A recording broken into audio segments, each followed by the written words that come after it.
Halo semuanya, saya IGD Putu Purnaya. Pada kesempatan kali ini akan menyampaikan materi berkaitan dengan teknologi informasi. Yang pertama, mengenai dasar-dasar jaringan komputer. Kedua, mengenai komponen dalam jaringan komputer. Ketiga, dasar-dasar komunikasi data. Dan yang keempat adalah internet dan cara kerja internet. Langsung saja. Pertama, dasar-dasar jaringan komputer. Dimulai dari sejarah jaringan komputer. Jaringan komputer pertama kali muncul pada tahun 1940, tepatnya di Universitas Harvard, Amerika Serikat. Di sana dibentuk sebuah tim riset yang diketuai oleh Howard Aiken yang bertujuan untuk memanfaatkan sebuah komputer agar dapat digunakan secara bersama-sama. Maka pada tahun itu berkembanglah komputer model 1 yang merupakan cikal bakal jaringan komputer pada saat ini. Kemudian di tahun 1969, DARPA atau Defense Advanced Research Project Agency yang merupakan Departemen Pertahanan Amerika Serikat juga membentuk sebuah tim riset yang diketuai oleh Joseph Nicklider yang bertujuan untuk menghubungkan beberapa komputer guna kepentingan militer pada waktu itu. Riset ini lebih dikenal dengan ARPANET. Pada tahun 1970, program riset dari ARPANET sudah mampu menghubungkan 10 komputer untuk kepentingan komunikasi data pada waktu itu. Selanjutnya, pengertian jaringan komputer. Jaringan komputer adalah sebuah sistem yang menghubungkan antara dua atau lebih komputer melalui sebuah media transmisi, baik kabel ataupun nirkabel, dengan tujuan agar setiap komputer dapat saling bertukar informasi ataupun sumber daya tertentu. Manfaat dari jaringan komputer. Pertama adalah resource sharing. Resource sharing ini diartikan bahwa jaringan komputer dapat memberikan manfaat untuk berbagi segala sumber daya. Di antaranya, data sharing. Data dapat meliputi beragam bentuk seperti teks, audio, video, dan lain sebagainya. Yang kedua, hardware sharing merupakan manfaat jaringan komputer untuk berbagi penggunaan perangkat keras. Sebut saja printer sharing yang sering digunakan di kantor-kantor saat ini. Kemudian yang ketiga, internet sharing lebih diutamakan untuk pembagian bandwidth untuk tiap perangkat. Kemudian manfaat berikutnya adalah data security and management, di mana dalam jaringan komputer keamanan data akan lebih terjamin karena adanya hak akses yang hanya dapat diberikan oleh administrator jaringan tersebut. Begitupun untuk manajemen data, hanya data-data penting yang dapat disimpan ataupun diakses dalam sebuah jaringan komputer. Manfaat yang ketiga adalah hemat biaya, dan manfaat yang terakhir adalah media komunikasi yang efektif. Selanjutnya, jenis jaringan komputer. Jenis jaringan komputer yang pertama berdasarkan jangkauan geografisnya. Terdiri dari LAN, MAN, WAN, dan Internet. Jaringan LAN atau Local Area Network adalah jaringan yang cakupan wilayah geografisnya kecil. Biasanya diterapkan dalam lingkungan gedung, kantor, ataupun sekolah. Kemudian jaringan MAN atau Metropolitan Area Network adalah jenis jaringan komputer yang jangkauan geografisnya lebih luas daripada LAN. Dalam arti lain, MAN ini adalah penggabungan dari jaringan LAN. Kemudian jaringan WAN adalah jenis jaringan komputer yang cakupan wilayah geografisnya lebih luas daripada MAN. Sehingga jaringan WAN adalah perkumpulan jaringan MAN, di mana jaringan WAN ini biasanya mencakup sebuah negara ataupun benua. Berikutnya, internet adalah jenis jaringan komputer yang merupakan gabungan dari banyak jaringan WAN, sehingga dapat mencakup daerah geografis yang sangat luas, bahkan bisa menghubungkan sampai ke antar planet. Internet menggunakan suatu protokol atau aturan tertentu untuk dapat menghubungkan komputer satu dengan komputer lainnya. Aturan tersebut disebut dengan TCP atau Transmission Control Protocol. Kemudian, jenis jaringan berdasarkan fungsi dan peranannya. Ada client server dan peer-to-peer. Client server adalah jenis jaringan komputer yang bersifat hierarki, di mana jaringan ini menerapkan ada beberapa komputer yang digunakan sebagai penyedia data, dan ada juga beberapa komputer yang menerima data ataupun mendapatkan layanan data dari komputer tersebut. Biasanya komputer yang menerima data ini disebut dengan workstation atau client. Kemudian jaringan peer-to-peer adalah jenis jaringan komputer yang dimana tidak memiliki hierarki. Dalam artian setiap perangkat ataupun komputer yang terhubung dalam jaringan ini dapat berlaku sebagai client ataupun server. Berikutnya, jenis jaringan komputer berdasarkan media transmisi. Ada jaringan wired dan jaringan wireless. Jaringan wired adalah jenis jaringan yang menggunakan kabel sebagai media transmisinya, sedangkan jaringan wireless adalah jenis jaringan komputer yang menggunakan kabel. Jenis jaringan komputer berikutnya berdasarkan teknologi transmisi. Ada broadcast dan point-to-point. Jaringan broadcast adalah jenis jaringan komputer yang merupakan satu inti sebagai media transmisi datanya atau teknologi transmisi datanya, namun dimanfaatkan secara bersama-sama oleh banyak workstation. Kemudian, jaringan point-to-point adalah jaringan perpasangan antar setiap perangkat, sehingga teknologi inti dari transmisi datanya adalah satu jalur saja dan dimanfaatkan juga oleh satu perangkat saja. Kemudian, jenis jaringan komputer berikutnya adalah berdasarkan distribusi sumber informasi. Ada terpusat dan terdistribusi. Jenis jaringan terpusat adalah jenis jaringan komputer yang hanya terdapat satu buah server di dalamnya, sehingga server tersebut yang merupakan pusat distribusi data.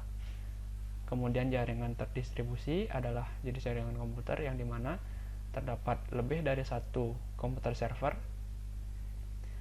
yang saling terhubung, sehingga pendistribusian data tersebut juga dapat dilakukan antar server dan sampai pada ke masing-masing workstation. Topologi jaringan komputer. Topologi adalah suatu cara menghubungkan komputer yang satu dengan komputer lainnya, sehingga membentuk jaringan. Topologi jaringan komputer yang pertama ada topologi jaringan wired atau topologi jaringan kabel yang dapat digolongkan kembali menjadi pertama topologi bus. Topologi ini menggunakan satu jalur utama, yaitu kabel koaksial sebagai inti pusat transmisi datanya. Kemudian topologi ring. Topologi ini menggunakan node seperti lingkaran, sehingga antar komputer dan komputer lainnya saling terhubung. Dalam topologi ring, komputer hanya memiliki satu jalan atau node untuk melakukan hubungan dengan komputer lainnya, sehingga apabila node itu bermasalah, maka keseluruhan topologi dalam jaringan tersebut akan mengalami permasalahan juga. Berikutnya adalah topologi star, di mana topologi star ini adalah jenis topologi terpusat, yang dalam artian bahwa dalam topologi tersebut ada satu perangkat yang berperan sebagai sentral untuk mengatur lalu lintas jaringan, semisal hub ataupun switch. Kemudian ada topologi tree yang merupakan gabungan dari beberapa topologi sebelumnya. Bisa jadi gabungan topologi bus dengan ring, ring dengan star, atau bahkan ketiganya. Berikutnya ada topologi mesh. Topologi mesh ini merupakan topologi yang bisa dikatakan sebagai topologi internet, karena dalam topologi ini hubungan antar komputer itu bersifat absolut. Artinya tidak ada batas, sehingga satu komputer dapat memiliki banyak node untuk dapat terhubung dengan komputer lainnya. Akibatnya, jika salah satu node bermasalah, maka komputer tersebut masih dapat melakukan komunikasi data ataupun terhubung dengan jaringan melalui node-node yang lain. Yang kedua adalah topologi jaringan wireless atau nirkabel.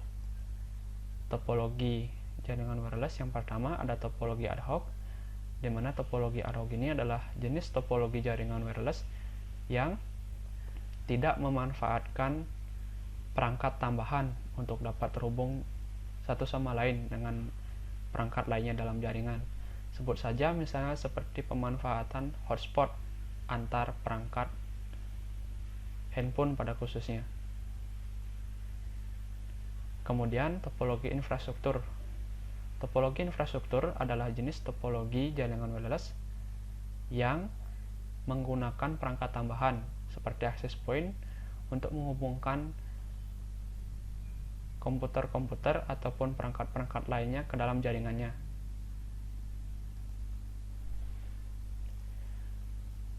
Berikut adalah gambar topologi dari masing-masing jaringan.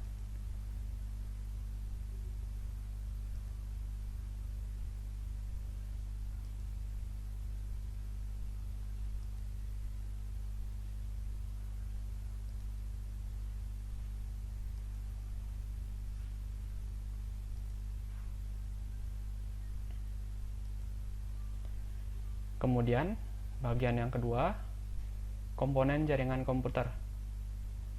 Pertama, ada hardware. Komponen hardware dalam jaringan komputer meliputi perangkat jaringan. Perangkat jaringan adalah semua komputer, peripheral, interface card, dan perangkat lain yang terhubung ke dalam suatu sistem jaringan komputer untuk dapat melakukan komunikasi data. Komponen jaringan komputer berikutnya adalah komponen jaringan software yang terdiri dari, pertama ada NOS atau Network Operating System, kedua ada Network Adapter Driver, yang ketiga ada protokol jaringan,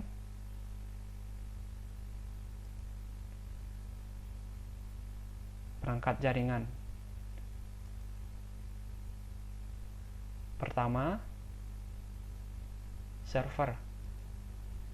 Server merupakan pusat kontrol data dalam jaringan, dan juga sekaligus sebagai pusat penyimpanan data dalam jaringan. Workstation merupakan komputer yang terhubung dalam sebuah jaringan. Workstation adalah perangkat yang menerima layanan dari server. NIC atau Network Interface Card merupakan expansion board penghubung komputer dengan jaringan. Yang dimaksud dengan expansion board adalah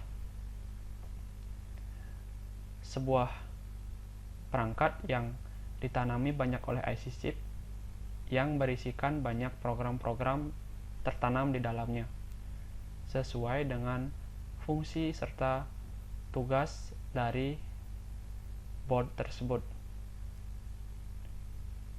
Perangkat jaringan yang berikutnya, media transmisi. Media transmisi merupakan penghubung antara pengirim dan penerima data. Media transmisi dapat digolongkan menjadi yang pertama, wired atau guided media adalah media transmisi yang menggunakan kabel. Pertama, ada kabel koaksial, di mana kabel ini mempunyai copper atau tembaga sebagai intinya dan dilapisi dengan sebuah anyaman, serta lapisan paling luarnya adalah plastik. Selanjutnya, kabel fiber optik. Kabel ini menggunakan inti serat kaca, sehingga penyaluran data ataupun pentransmisian datanya menggunakan gelombang cahaya.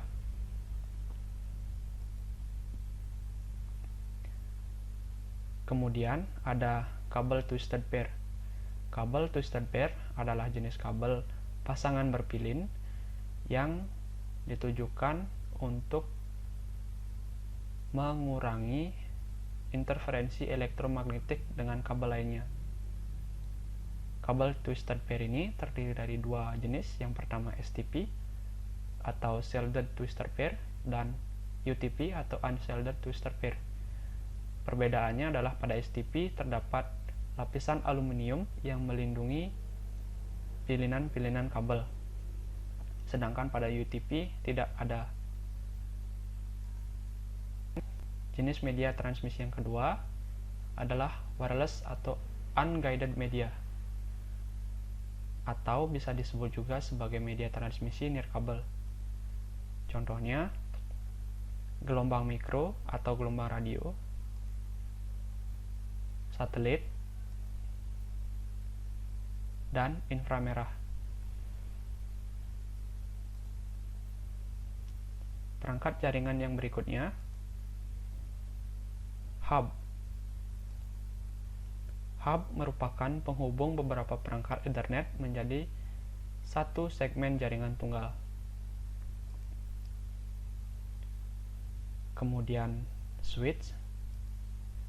Switch adalah perangkat yang fungsinya sama dengan hub. Switch terdiri dari dua jenis. Yang pertama, unmanaged switch yang mempunyai fungsi sama persis dengan hub. Yang kedua adalah managed switch, yaitu switch yang mempunyai fitur tambahan untuk kontrol lalu lintas jaringan, seperti manajemen trafik, manajemen VLAN, dan lain sebagainya. Kemudian perangkat selanjutnya adalah konektor jaringan, merupakan penghubung perangkat dengan kabel.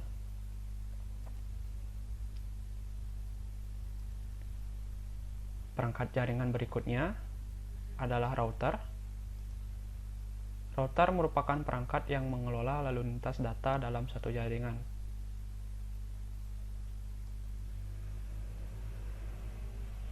Kemudian repeater. Repeater adalah perangkat jaringan yang berfungsi untuk menguatkan sinyal. Dengan cara kerjanya adalah menerima sinyal, kemudian mentransmisikannya kembali dengan daya yang lebih tinggi.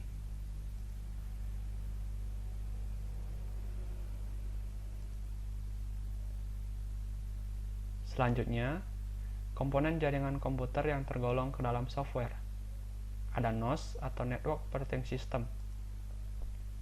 Merupakan sistem operasi yang khusus dibuat dan digunakan untuk keperluan jaringan komputer. Contohnya adalah Windows 2003 Server atau Linux. Kedua, ada Network Adapter Driver, merupakan perangkat lunak yang memungkinkan suatu komputer dapat menggunakan adapter network yang terpasang. Yang ketiga adalah protokol jaringan, merupakan peraturan yang mengatur koneksi dan pertukaran informasi antar perangkat dalam jaringan. Protokol jaringan terdiri dari 1. UDP atau User Data Protocol. Kedua, TCP atau Transmission Control Protocol. UDP adalah protokol jaringan yang bersifat connectionless atau tidak memerlukan koneksi agar dapat menghubungkan perangkat dalam jaringan atau agar dapat mengirimkan data dalam jaringan. Kemudian protokol jaringan yang kedua, TCP, adalah jenis protokol jaringan kebalikan dari UDP atau jenis protokol jaringan yang memerlukan koneksi agar dapat mentransmisikan data dalam sebuah jaringan.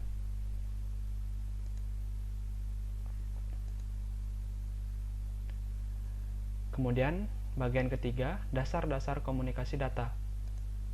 Latar belakang adanya dari komunikasi data adalah keinginan untuk menyampaikan informasi kepada tujuan yang diinginkan dan mendapatkan timbal balik sebagai akibatnya. Lantas, komunikasi sebelum mengenal teknologi seperti apa? Jawabannya, teknologi memberikan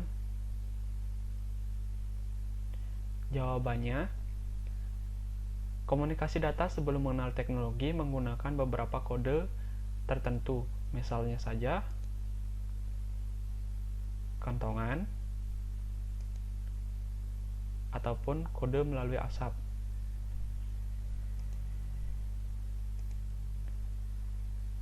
Berikutnya, pengertian komunikasi data. Komunikasi data adalah proses pengiriman informasi atau data yang telah diubah ke dalam sebuah kode atau format tertentu yang telah disepakati dan dibawa melalui suatu media tertentu dari titik ke titik lainnya. Tujuan dari komunikasi data yang pertama adalah efisiensi pengiriman data. Yang kedua adalah sharing device atau agar dapat digunakan secara bersama-sama. Yang ketiga adalah user control dan management. User control dan management memberikan kemudahan kepada user ataupun administrator jaringan untuk melakukan remote control kepada jaringan yang ia kelola. Dan dalam proses remote tersebut tentunya ada proses komunikasi data dari tempat A ke tempat B. Kemudian, tujuan yang berikutnya adalah mempercepat penyebaran informasi. Keuntungan dari komunikasi data. Pertama adalah hemat biaya. Yang kedua adalah efektif dan efisien.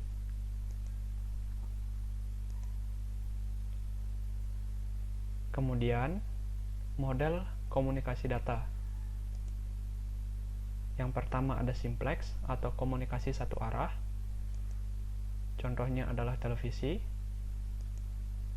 Yang kedua adalah half duplex atau komunikasi dua arah tetapi secara bergantian. Contohnya adalah walkie-talkie. Ketiga adalah model komunikasi full duplex atau dua arah dan berbarengan. Contohnya adalah handphone.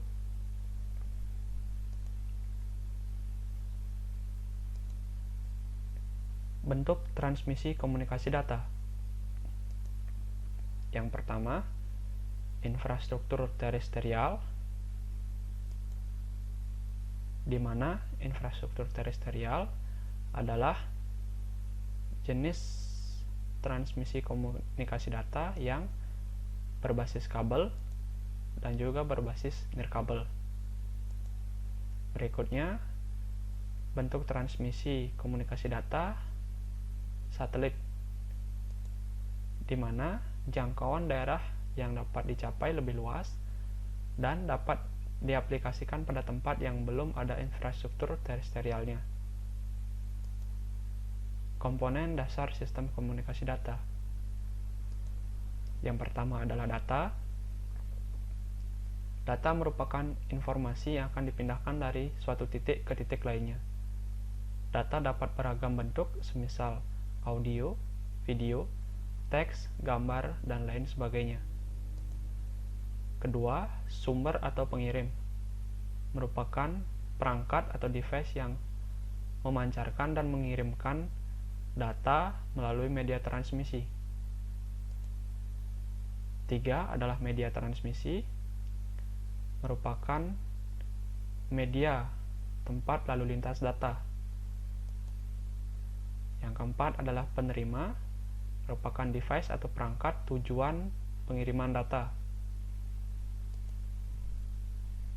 Yang kelima adalah sistem protokol atau aturan yang dapat menghubungkan data berpindah dari satu tempat ke tempat lainnya.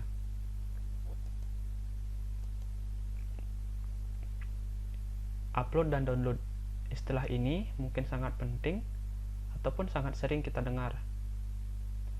Pengertian dari upload. Upload adalah proses mengunggah suatu file dari perangkat kita ke dalam jaringan internet. Sedangkan download adalah proses mengambil suatu file dari jaringan internet ke dalam perangkat kita. Karakteristik dasar komunikasi data. Yang pertama, pengiriman. Pengiriman data harus sesuai dengan tujuan yang telah ditentukan dan tidak boleh melenceng dari tujuan yang telah ditetapkan. Kedua, akurasi. Data harus akurat, sesuai dengan isi dari sumber tanpa mengalami perubahan. Ketika proses transmisi data, sebelum data memasuki transmisi, data akan dipecah menjadi suatu paket kecil dan akan melalui media transmisi untuk sampai ke tujuan. Ketika sampai di tujuan, data kembali akan dibentuk ataupun dibuild kembali menjadi sebuah data yang akurat. Dari bentuk awalnya paket-paket akan dirangkai kembali sehingga menjadi data yang dapat diterima secara utuh oleh perangkat penerima. Ketepatan waktu. Data harus dikirimkan pada saat yang diperlukan. Jika data dikirimkan lewat dari waktu yang diperlukan, maka data tidak akan berguna.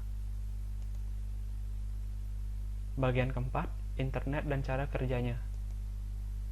Pertama, pengertian internet. Internet atau Interconnected Network adalah sistem jaringan komputer yang saling terhubung secara global dengan menggunakan protokol jaringan TCP atau IP untuk menghubungkan perangkat di seluruh dunia. Manfaat dari internet. Pertama, memudahkan akses informasi. Kedua, memudahkan komunikasi. Ketiga, memudahkan pekerjaan. Dan yang keempat adalah media hiburan.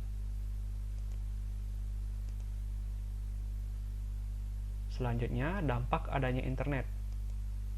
Pertama, dampak positif. Dampak positif dari adanya internet adalah segala macam manfaat positif yang kita dapat dari internet. Kemudian dampak negatif. Yang pertama ada cybercrime atau tindak kejahatan dunia maya. Dengan adanya internet, orang semakin mudah menemukan celah-celah yang dapat digunakan untuk melakukan suatu tindak kejahatan. Kemudian yang kedua, cyberbullying atau tindakan merendahkan, meremehkan, dan menganggap orang lain itu tidak sama dengan kita. Kemudian, dampak negatif yang ketiga adalah hoax atau penyebaran informasi yang tidak tepat kebenarannya.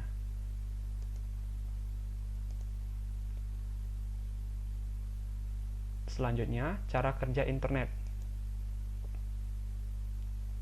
Secara umum, cara kerja internet dapat dijelaskan sebagai berikut. Pertama, setiap perangkat, device, ataupun alat yang terhubung dengan jaringan komputer akan mempunyai suatu alamat numerik spesifik yang disebut dengan IP address. IP address ini nantinya sudah satu segmen dengan IP address yang terdapat dalam perangkat ISP. ISP sendiri adalah Internet Service Provider atau penyedia jasa internet. Nantinya dalam perangkat ISP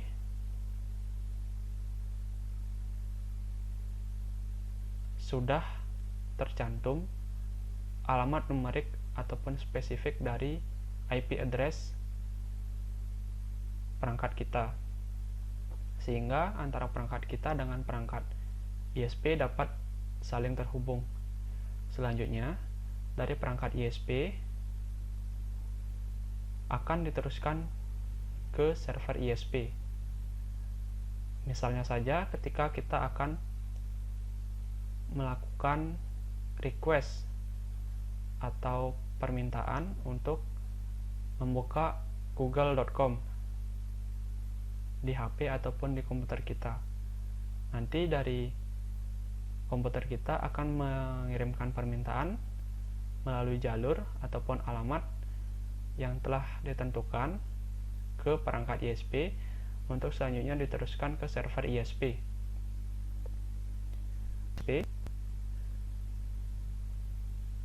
Nantinya akan terhubung kembali dengan jaringan komputer yang lebih besar sebagai server pusat data. Ketika kita merequest untuk membuka google.com pada web browser, di server ISP juga akan menerima pemberitahuan bahwa perangkat kita merequest untuk membuka google.com. Akibatnya, server ISP juga akan merequest kepada server pusat data, terutama server pusat data Google, untuk memberikan akses kepadanya membuka data-data yang ada mengenai google.com pada media penyimpanan server pusat data.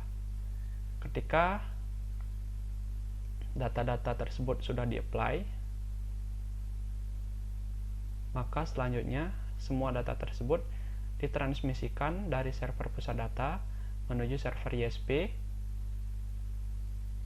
Kemudian di dalam server ISP terdapat yang namanya fungsi DNS atau Domain Name System. Fungsi dari DNS adalah menerjemahkan alamat IP menjadi sebuah domain name yang dapat dengan mudah diingat oleh seseorang. Sederhananya, ketika server ISP meminta server pusat data untuk memberikan akses mengenai data-data Google, sebenarnya antara server ISP dengan server pusat data melakukan hubungan untuk dapat saling